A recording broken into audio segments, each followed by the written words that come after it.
Friends, in a city, there used to live a great Buddhist monk. He was very knowledgeable and had a calm nature, which was his special quality. One day, the Buddhist monk was giving a sermon to the people of the city. He said, "There is power in words to change lives. Change your life with your words. We should pay attention to the words we speak for ourselves or for others, and to the things we talk about." After saying this, the Buddhist monk concluded his sermon and left. One day, while walking along a path, the Buddhist monk encountered a young man who started laughing loudly upon seeing him. He said, "Hey, holy monk, you are a fraud. Your teachings about the power of words are not true. It's all just talk. How can it be possible that our lives can be changed by words?" The Buddhist monks carefully listened to everything the young man said, and then with a smile he told the young man, "Son, this world has manifested through words, and even behind good words, there is a divine power that can completely change our lives." The Buddhist monk continued, "Look, I am telling you this based on my experience, but if you still don't believe it, you can try it yourself." Upon hearing the words of the Buddhist monk, the young man became a little serious. After thinking for a while, he said to the monk, "O revered Guru, if this is true, then come with me. I have a younger brother who is around 25 years old, and he hasn't been doing anything for nearly 3 years. He just stays in bed all day and keeps thinking about something. We, as a family, are very worried. We have tried various methods and plans, but nothing has worked. We have tried talking to him many times, but he doesn't say anything. Every member of the family is exhausted and defeated. We don't know what he wants.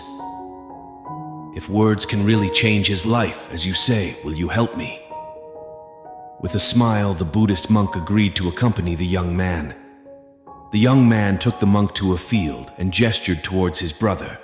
He said, "This is my brother, who is famous in the entire village for his laziness and procrastination. You say that there is power in words that can change our lives. Can your words change his life? If this is true, then show by changing your life."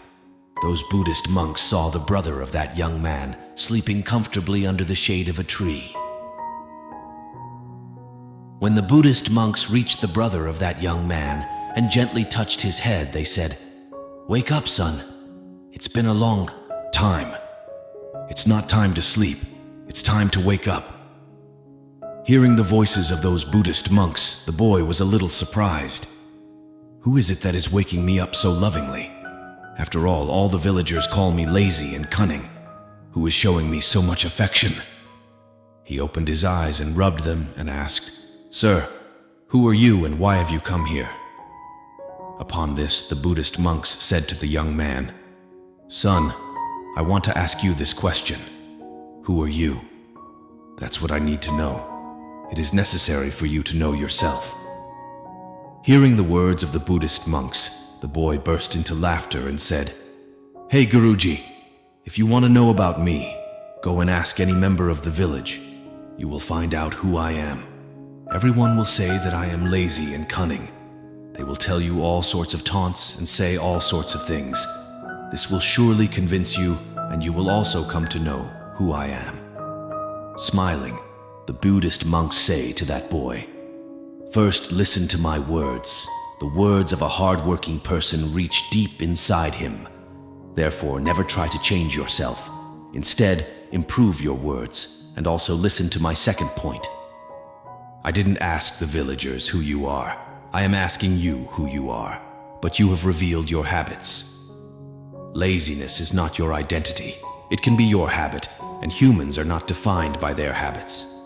So, my son, you are not lazy and cunning. That is just your habit. It is a small thing that the villagers cannot understand."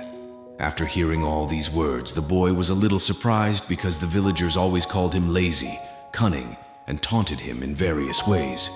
Upon hearing the words of those Buddhist monks, tears welled up in the boy's eyes.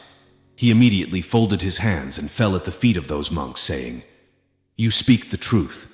This is my habit, and I am very troubled by this habit. I have made many efforts and tried numerous methods, but I have not been able to get rid of this habit. It is very difficult to come out of these habits. I have tried many times to give up laziness, made every effort, but there has been no benefit. Whenever I try to do something, I don't know why my mind starts running elsewhere. My mind starts working in a different direction, and I can't even focus on that work. I don't know what to do, how to do it. I don't understand anything. Whenever I try to read books, I start feeling sleepy. I feel a strange pain in my mind. It feels like my life is going in vain. And when I can't bear this pain, I fall asleep so that when I wake up, I don't feel any pain. And now I am also convinced that I cannot get rid of these habits.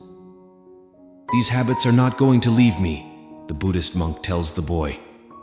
Son, if you want to get rid of this laziness habit, I can tell you a solution, but you have to meet me tomorrow morning for that. Only then will I tell you the method. If you want to learn that method, come to me tomorrow morning. Saying this, the Buddhist monk left, but all the words of the Buddhist monk were echoing in the boy's ears. He couldn't understand which path the Buddhist monk would show him. Which solution would he tell that would eliminate laziness from his life forever? As time passed, it became night. Throughout the night, he kept tossing and turning on his bed, thinking about the words of the Buddhist monk. In the same way, as time passed, it became morning, and the boy reached the Buddhist monks. The boy greeted the Buddhist monks and said, "Guruji, as you said, I have come. Now please tell me that path which can remove this laziness from my life." Then the Buddhist monk tells the boy, "Son, whenever your mind is in doubt and you are unable to make a decision, and various questions are arising in your mind about what should I do, how should I do it, how can I complete this task, then you are thinking about your past reality, what happened last time when you did this or what people said to you in the past. Instead, think about the future." The boy asks, "How can I think about the future?" Then the Buddhist monk says to the boy, "Think about how it will be in the future." Let's break down the Hindi passage into English. Imagine that you lack nothing today. You have everything you desire, all the comforts and pleasures. Now tell me, how would you like to spend your life? Upon hearing these words from the Buddhist monk, the boy fell into deep thought for a moment. Until now, he had only heard taunts from the villagers, and nobody had ever spoken to him about his future. The monk was discussing with him about the possibilities that lay ahead. Inspired by the monk's words, the boy began questioning himself.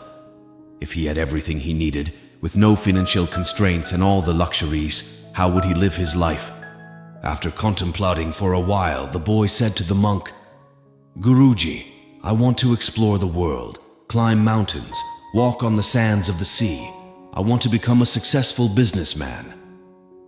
Suddenly, the boy's attention was drawn away, and he said to the monk, "But Guruji, how is all of this possible? Merely thinking about it won't make it happen. As soon as I say that, all the events of my past start flashing before my eyes, and I feel disappointed once again. Moreover, I don't even have the money, so how can I start a business? I have no experience in business. In this situation, how can I escape from here?"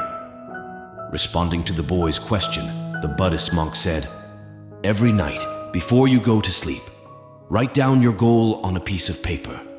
And when you wake up in the morning, the first thing you should do is look at that goal and think about what you can do today to achieve it. Make every possible effort to accomplish the tasks you write on that paper on the same day." Upon hearing this, the boy said, "All right, you're speaking the truth. But when I start overthinking, my mind becomes restless and various thoughts arise. To calm these thoughts, I go to sleep so that they don't bother me."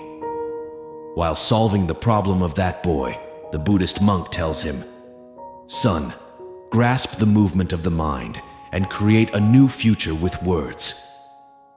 The boy then asks the monk, "What are you trying to say? I don't understand." Smiling, the Buddhist monk replies, "Son, the question you have is not a question, but a fear that sits in the depths of your mind. It is holding you back from taking the next step. It is preventing you from moving forward. If you look at reality, no one knows how things will turn out.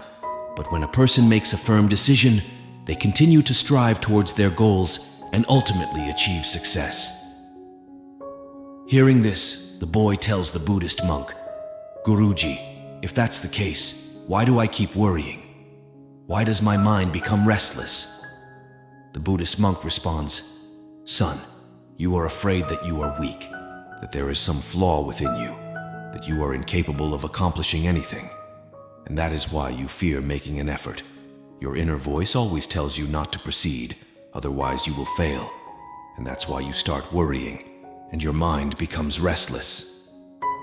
The boy then says, "Gurudev, everything you said is absolutely true. But now please tell me how I can overcome this problem." Responding to the boy, the Buddhist monk says, "Son, the solution to this problem is very easy and simple. You may have noticed that we often criticize ourselves. We keep using negative words that enter our minds and prevent us from moving forward. And these words have a deep impact on us because what we say to ourselves, what we think with complete emotions, we become that. Therefore, if you want to change yourself, if you want to become capable, then you need to give new messages to your inner self, such as every cell of my body, every part, every thought is filled with peace and energy. I fulfill daily goals with firm determination and self-confidence. I transform my weaknesses into practice, my worries into focus. I am filled with enthusiasm and energy, continuously working towards my goals." When you say these words to yourself, you will start feeling empowered, and all your worries will begin to disappear. Because the power lies in those words, they will make you become what you say. You feel the same intensity of emotions that you put into speaking this sentence. Gradually, these words will become a part of your thoughts and personality. But remember, your inner self doesn't easily accept defeat. When you move forward, it will pull you back as soon as you get an opportunity, reminding you of all the bitter experiences of your past. Don't be afraid and let go of pursuing your goals once again. You don't need to worry about it because your mind will start accepting positive thoughts due to those positive words. Listen to the advice of those Buddhist monks. The boy responds, "All right, Guruji, I will do as you say." The Buddhist monk then says, "Son, I am leaving this village now, but I will return after a few years." Saying this, the Buddhist monk departs, and the boy returns home. But now the boy's mind is filled with various thoughts. He is contemplating what his life would be like if he starts living his desired life, if he starts traveling the world, meeting new people, and pursuing his passion. Deep in thought, he writes his goal on a piece of paper and falls asleep. The next morning, when he opens his eyes, he repeats the written goal to himself. After that, he becomes calm for a while. Then he remembered the words of that Buddhist monk who had asked him what he could do today to achieve his goal. He asked himself, "What can I do today to achieve this goal?" That's when he looked back at the paper. It said that he should go to the market and observe what things people bring for business. He should look at those things, find out about them, and read them. After that, he immediately went to the market. He sat at different shops, observing them, but he couldn't understand anything because people were engaged in different businesses, bringing different types of goods and items. No one helped him, and he became very sad and disappointed. He returned home.